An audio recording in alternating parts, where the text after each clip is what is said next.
Welcome to a special edition of Whitetail Rendezvous.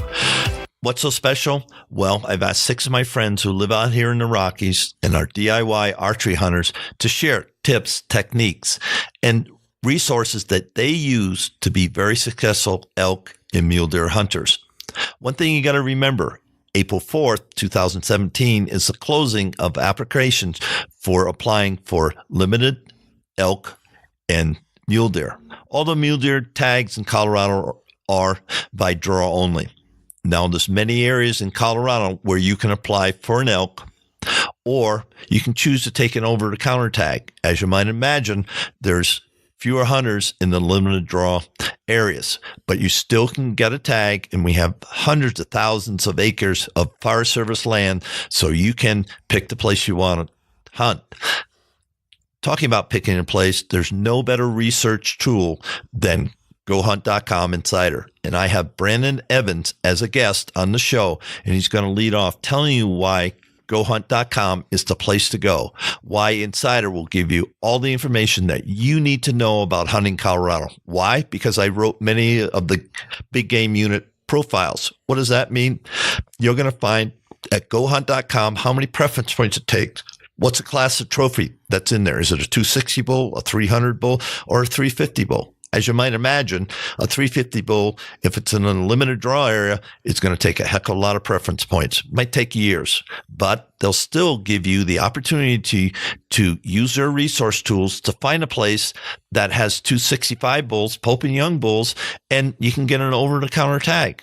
So Brandon Evans from GoHunt.com Insider is going to share how, why, when, and where you can be a successful DIY hunter in the state of Colorado for elk and mule deer. Oh, one thing I want you all to remember, you need to listen to the whole show to get the promo code. What's the promo code going to do? When you sign up to be a member of GoHunt.com Insider, you will be given a Sportsman Warehouse gift card. How much is that gift card? Well, you're going to have to listen to the end of the show to get that. Hey, folks, sit back, relax, and dream about hunting elk and mule deer in the Rockies, specifically in the state of Colorado, coming up this fall. Welcome to a special edition of Whitetail Rendezvous. What's so special about this? Well, we're going to help all the whitetail hunters that on their bucket list want to come out west to the Rockies and hunt mule deer and elk. And on the line today, we have Chelsie Wilkey. She's from Nephi, Utah. She's been on the show before, and this lady's been hunting ever since she was born, literally 25 years. So, Chelsie, welcome to the show. Thank you. Glad to be back. And Chelsie, let's just talk about what it takes to tackle the Rocky Mountains, physically, mentally, gear. Let's unpack that a little bit. Basically, you need to be in shape. You need to know where the animals are, and you need to have some muscle to help you pack it out. That's the basics there. A lot of it is just early season scouting. You need to know where the deer are eating. The elk are moving. The elk here move miles each day, so you need to know kind of their pattern here. A lot of the deer here move just to get water and then back to their feeding grounds. So it's not too bad. You just need to kind of catch them during the early morning when you're out scouting. Then you kind of get an idea of their patterning.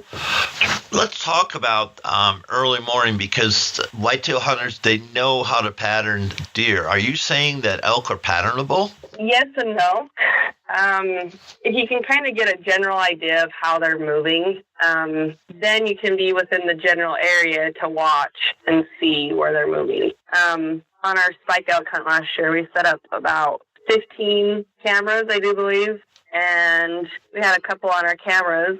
But as the hunt got closer, more people started moving in watching. We had to keep moving our cameras farther and farther away. I think by the time that the hunt actually started, I think we started about 2 miles in, and I think we ended at like 4 miles in, and the elk were still maybe like a mile away. So they move so much. But if you can get within a general area, you can always take a ridge line down to them. there's always a ridge line that leads somewhere. So what you said is interesting because I know hunting elk myself for so many years. You know, you've got to get a mile or two away from any trailhead, heavily used trails, ATV trails, Jeep trails, horse trails, and if you don't, your odds just diminish. But the further away you get from those trails, the better opportunity you may have of seeing elk, not hunting elk, just seeing them. Talk to me about that statement. Utah is a very hard state to hunt. There's a lot of people that like to hunt here. Even just our general season units that we hunt every year, like last year's muzzleloader hunt, didn't see anybody in this canyon all season long. There wasn't even a footprint from last year in there. Opening morning, our truck was parked kind of close to the trailhead that we hike into and then cut off. I think we've seen maybe like 30 people on one like ridge line trying to hunt this one buck. It's very challenging. You're not just against the animal that you're hunting, you're also against the people. And you got to go where there's no people. And that means hiking in several miles to get anywhere that's not been touched by people. Let's talk about in the warm-up, you said that you don't hunt archery simply because there's way too many people. Let's talk about that because some people are really surprised once they get in the mountains of Colorado. You see, or any place in the Rockies, you just see miles and miles and miles of mountainous terrain, yet there's a bunch of people there. So, you know, why don't you hunt during archery season, and what advice would you give somebody that says, no, I'm going to DIY archery hunt and come out to Utah and do that? So archery here is actually a month long, but it is also very hot. It starts in August, and August here is like 100 degrees. So the deer are not moving at all. The elk especially are so high up that you're going to be a 3-day hike to get into them. That's probably the number one reason. If archery was a little bit better weather here, then I would definitely do it more often. But just the heat, also there is people everywhere. So just because you've got a whole month, opening day of archery season is literally like a camel patch. There is people in their trucks, four-wheelers, you name it, they're in it, out looking for deer. There is the few that do go set up tree stands, but that's not very common here. Just because basically the canyons are so deep that the deer are in the bottom of them. So you can't really set up a tree stand to really get to them. And a lot of it's also distance-wise. We shot a deer a couple of years ago that there was no way we could get any closer to it. The canyon was so steep that even if I hiked down to the bottom and back up, it would have been farther than me just shooting straight across the canyon at it. It was, I think, like 220 yards. That was the closest we could get without spooking it. And, I mean, you can't shoot a bow 220 yards. So, I mean, you can, but let's be realistic here. So it's kind of a lot of factors. If the weather was better, I think I would try it more. But weather's the big one, and then people and distance come into play after that. Now, how many trailheads do you have so you can access into the national forest? Thousands. There's a lot of trailheads, but there's also a lot of game trails, too, that a lot of people access, or cow trails. People, farmers around here get permits to drop their cattle up on the national grounds to help eat down the grass, just to help with wildfires and all that good stuff. So you've got cow trails, you've got game trails, and you've got trailheads, and they lead everywhere. So we usually, early spring, we just start exploring all the new trails and seeing where they lead. You can kind of tell once you get in if it's going to be a good area or not because of the cover, the food. You need to know what they're eating, so food, and then if there's water close by. So basically, elk and mule deer need the same thing a whitetail does. They need food, shelter, and water, correct? Yep. and no people, no pressure. So I'll interject right here. Think of your 40, think of your 120, and think of how many people hunt that. Okay, you get 10 miles square, and you have no idea how many people are in there, especially in camel season. And I can't tell you how many times I've been suckered in by somebody cow calling or bugling before sunrise, and I said, "Oh, that's a bull," because nobody else would be bugling wrong. And then you just kind of inch in and listen and inch in, and all of a sudden you see some movement, and it's a human being. It's not an elk, and that happens, folks, and you'll learn from that. Has that ever happened to you, Chelsie? Oh, yeah. It happens all too often, especially during the rut. We'll go out because we do a lot of spike elk hunting, and that's right after the rut ends. So we'll go out, pre-rut into rut, and we'll be looking for those spikes that, they just are going to bugle to bugle. And all too often, we're cow calling back, and we're getting called in by a person, and they're getting called in by us by cow calling because cow season also starts. So, it's just a battle of calls. And that's why you've got to get in farther than the people. That's why we have to keep pushing cameras farther and farther in, just because where there's no people, there's going to be elk. And so, especially calling, they're going to overcall because, you go right over the ridge line. Well, you can't hear what's going on the other side. There's too many pine trees. There's too much terrain. And you go over on the other side. Well, you can't hear that they're calling, but the elk can hear you. They can hear you getting overexcited and all that overcalling, and they're going to move on you. And how far do elk move when they decide to pick up and get skedaddle? How far can they go? Miles. They can literally run miles on you. If you can get up high enough and watch like across a canyon, a couple mile canyon across, you can watch elk get up, move 3 or 4 miles. It doesn't seem that far because you're watching from a distance, but when you get over there, the miles start adding up quick. And actually, for winter grounds even, elk move a lot. We have a place called Reese's Flats here. Elk like to hang out there during hunting season, and they kind of move down farther for winter season. But when it gets really bad, like it did this year, there's snow up to their bellies. They actually moved clear over into Water Hollow, which is, I think, a 10-mile drive, like if you're on a four-wheeler. And so even just to find food, they'll walk miles and miles. Yeah, my experience in some of the places that I hunt, the opening the park where the elk are feeding, I've seen the elk feed the night before, and then they're maybe 5 miles away where they go in bed, stay in cool timber, close to water, and then it isn't till late in the afternoon that they reverse the trend. So we're talking, 5 miles, just if you're in, La Crosse, Wisconsin, 5 miles either way, it's a long way, and it's very hard. Now, talk to me about trail cameras, because I know more and more guys and gals are using trail cameras, to scout elk and mule deer. How do you use them, and do they ever get stolen?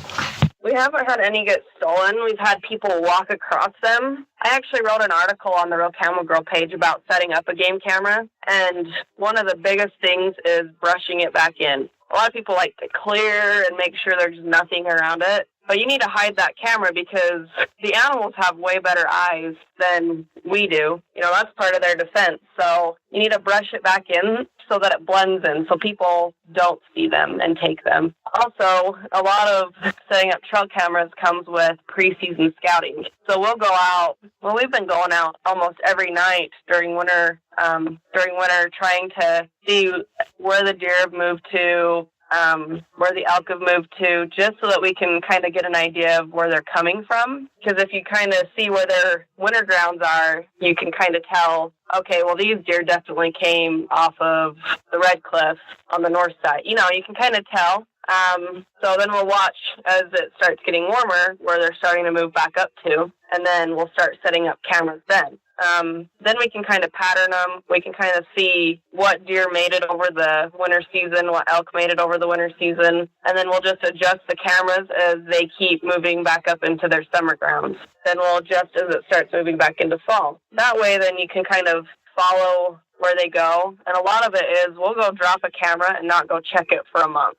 The less that's bothered in there, especially if there's a good bull in there or a good buck, you don't want to bother it any more than it needs to be. And I know that it's going to kill you inside to go check that card, but the longer you leave it, and if there's good activity there, then the better. It's more likely to stay there. With game cams, it's a good way to be scouting when you can't go out and scout. Let's talk about setting up a game cam. Where do you like to set them up? So we like to set them up in actually an area that would be good for us to actually set up and hunt. So last year we found a high traffic area, which is probably one of the best spots that you can set up a camera. We hiked in, took a good look at it, and it's actually in the bottom of a ravine. So that's even better because then I can set up on top and get kind of brushed in with the tall sagebrush and less likely to be seen. So we set up a camera at the very, very top of the trailhead that these deer had created, and it actually leads down. So the top is just full of pine trees, and then it tapers down into a bunch of oak brush and sagebrush, and then it kind of curves down into a water hole. And it's actually just a local farmer's cows. They're going down to water in. So we set up a camera at the very top, one in the middle, and one at the very bottom, just to see how far up the deer were coming into, because there was no really trail. So we sat on the other side where there was absolutely it looked like no movement, no nothing. And we watched them, and that was probably the best setup that we ever had, just because of how the deer were moving and the great vantage point that we had, because down at the bottom of the canyon was maybe 50 to 70 yards where they were coming in. So it was perfect. And then we had a good view of the trail that they were using to walk in. And then that's how we ended up getting my brother-in-law his very first mule deer. It's kind of just observation, common sense here of, okay, if I was a deer, would I walk in the thick stuff or would I walk right out in the open? And you're probably going to pick the thick stuff because you're covered. But we look for the thick stuff that moves into the thin stuff, just so you can kind of get a break in the camera and get a good shot of the animal that you're after. Yeah, and I call the break that Chelsie just said the transition zone, and everybody knows transition zones for whitetail. It's pretty much the same thing. The dark timber turns into more open timber. Then as you drop in elevation, then you get into the high oak brush. Then you get into a mixture of oak brush and sage, and then you get into sage, and then you get into grasslands or agricultural lands. Is that pretty much correct, Chelsie? Kind of. For Utah, we're a desert, so it goes from really high up, there's a lot of green trees, and then it slowly just fades down into sagebrush and oak brush and cedar trees. And if you got a deer in some cedar trees, heaven help you, because they're just going to run right around you. They're so thick, so it's better to be up higher so that you can look down in.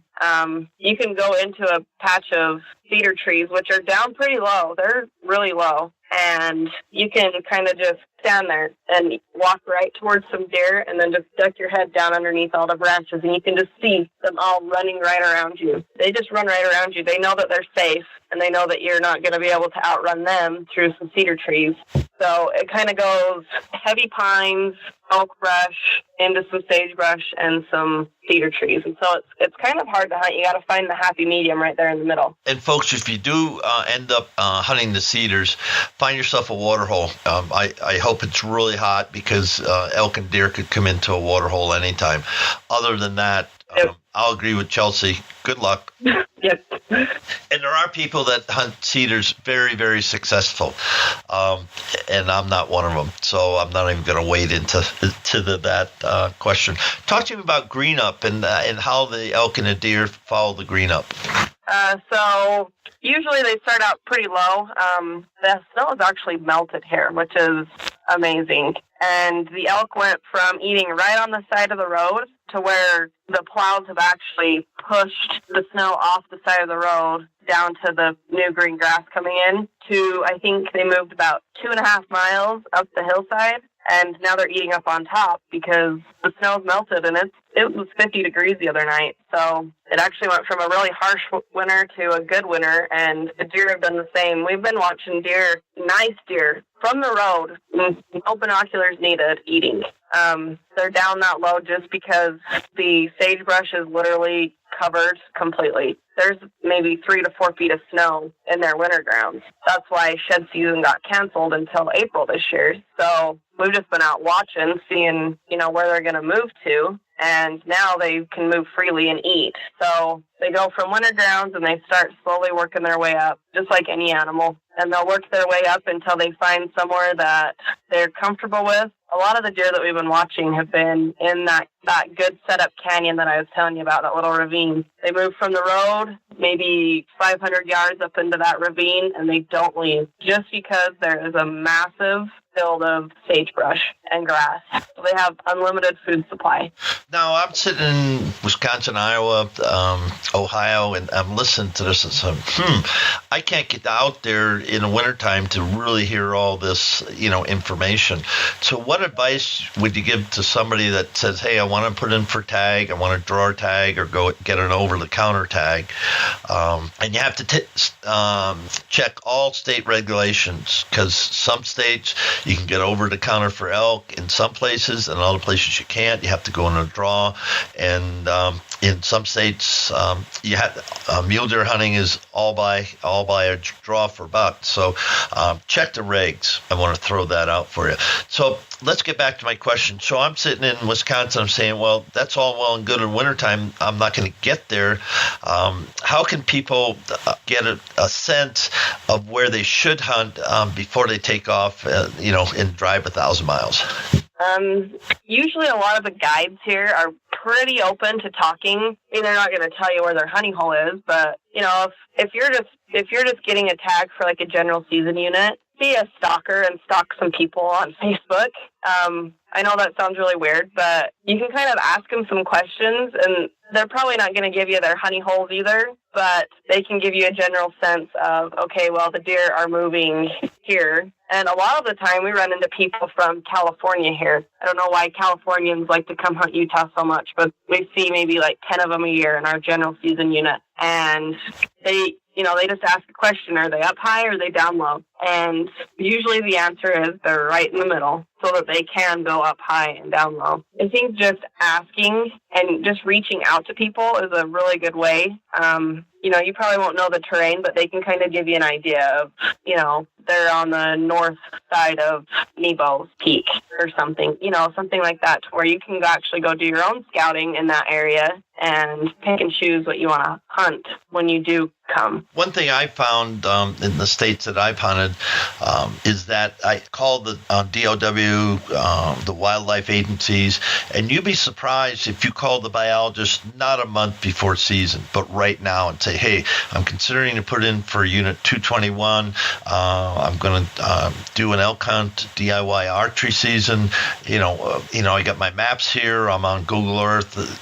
What do you think about that area? The bull to cow ratio and all that. And you'd be surprised because you're catching them well before the season, well before people are calling, and they'll give you 5 minutes. That's been my experience. How about yours, Chelsie? I actually don't talk to them too much, just because right now they're actually dealing with the winter kill. Winters are very stressful for the animals, plus our officers here. So we don't really talk to them much until it hits springtime, when everything is kind of back to being normal. They are very good to talk to, though. They have a lot more knowledge. They're up there every day. And so I would suggest doing that as well. We're getting to the end of the show, and I just want to give a shout out to Whitetail Stalker and Mike Gransad and Shannon Sitton and Justin McCoy. We're doing some social media leverage, so check out Whitetail Stalker on Facebook. Chelsie, we'll end the show. What's your one big thing that if somebody said, okay, what's the one thing I should know about coming out west? I know we hit on it at the beginning. Let's just reiterate, and then we'll close the show. You better be ready to hike your butt off. There is such a thing called elk shape, and it really is a season, and it's an all-year season. It never stops. Along goes with mule deer. You got to follow them in. You got to be in shape. And it's not the walking in that sucks. It's the walking out. even if it is downhill, you're still packing out an animal, and that ain't the easiest thing. But along goes with making sure that you have done your job to be ready, as in making sure your weapon is on, making sure that you can take a shot in any condition. You know, sometimes if you're rifle hunting and you get one little tiny open spot, you might just have to take a knee right there and, you know, get a dead rest on your own knee. So you need to be able to take a shot in any terrain at any time, and you need to make sure you've got good arrows, something that you know that's going to work. Along goes with your ammunition. We reload all of our ammunition just to be sure that it does fit the gun and it's going to be an fast, accurate bullet. And you can do all of that before the season even starts. I mean, we're working on our guns now for this year's hunting season, and we haven't even put in for deer tags yet. So a lot of it is just readying yourself before you need to be ready. Thank you so much for sharing with us today. So, Chelsie Wilkey from Nephi, Utah, it's been a pleasure to have you again on the show, and thank you for sharing insight to thousands of listeners throughout the Midwest and the East and the South that are considering coming out West. So I really appreciate your time this morning. Yeah, thank you. Thanks for having me back. Break. We never said anything about Central, your mount. Oh, that's all right. Because if you want to give a promo, I forgot to ask you that. Do you want to put a promo in? I'll just put it in right before I say thank you. Yeah, if you'd like. Yeah, I'd love to. And my bad, I had a note here and I just didn't do that. So you ready to talk about that? And it's Central European Mounts, is that correct? Euro mounts, right? It's Central Mountain Euros. Okay. Yeah, and it's European Mount. Central Mountain Euros. And the reason why it's called Central Mountain is because that's the unit that I live in, is the Central Mountain unit. Okay, I'm just making a note of my time. Okay, so you ready to talk about that? Yeah. Okay, 5, 4, 3, 2, 1. Hey, Chelsie, before we go, let's talk about the business that you and your husband have, Central Mountain Euros. So we do just European mounts. I lost you. Oh. You're back now. Go ahead. Start over, please. So we actually do just European mounts. We don't do full taxidermy yet, but we actually do mount shed antlers as well on a plaque. That's a big thing here, shed antler hunting. So we actually do both. Our busy season usually starts in August, and we actually just got rid of our last head about 2 weeks ago. So we go through August all the way to February, and we're actually going to start using beetles this year. We've got a big enough clientele that it will be worth it to use beetles. So if you guys are looking for a local place when you come to Utah to hunt, you can find us right in the Central Mountain unit in Nephi, and you can find me on Facebook, Instagram, or Twitter, and you can send me a message there. And your names on those social media channels? And it will be Chelsie Wilkey or Central Mountain Euros will be the username on those.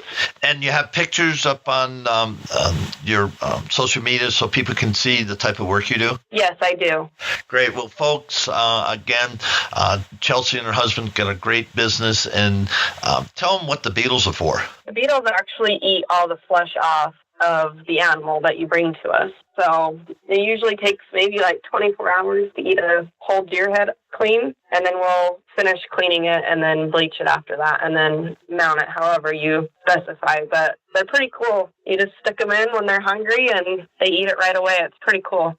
So, folks, you're learning a lot about what it takes to preserve your memory and take your memory home or have it shipped to you. Obviously, you have it shipped to you. So thank you so much, Chelsie Wilkey, for sharing on a special edition of Whitetail Rendezvous. Thank you. As promised, here's the good stuff. When you sign up for your membership at GoHunt.com Insider, you're going to get a promo code, WR2017. Again, that promo code is WR2017. What's that going to do? Well, that's going to enable you, when you pay for your membership, to get a $50, yes, $50 Sportsman Warehouse gift card. So here's the deal. you go to www.gohunt.com/insider and fill out all the information. When it asks for promo code, put in WR 2017. And when you get verification of your membership in the mail, you will get from GoHunt.com a $50 Sportsman Warehouse gift card. Couldn't be any simpler. And I want to thank each and every one of you for listening to Whitetail Rendezvous DIY in the Rockies Special Edition. Thanks for joining us. Be sure to tune in tomorrow for another episode of Whitetail Rendezvous, where you can listen and learn from the experts so you can be more successful on your next hunt. Until next time, listen, learn, and succeed.